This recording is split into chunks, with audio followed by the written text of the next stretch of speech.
আমাদের অনেকের এই মানসিকতা আছে, অন্যের প্রাইভেট বিষয় নিয়ে কখনো আপনি নাক গলাতে পারবেন না, কারো প্রাইভেসিতে আপনি ইন্টারফেয়ার করবেন না, কারো প্রাইভেট স্পেসে আপনি ইন্টারফেয়ার করবেন না। এটা খুব বাজে একটা স্বভাব, এটা ইসলাম হারাম করে দিয়েছে।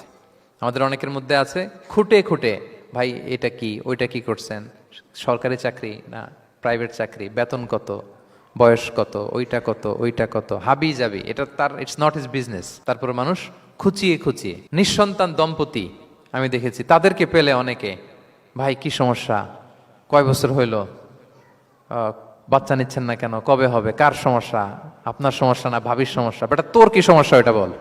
একজন নিঃসন্তান দম্পতি তারা কি স্ট্রাগলের মধ্য দিয়ে যায় আপনি জানেন?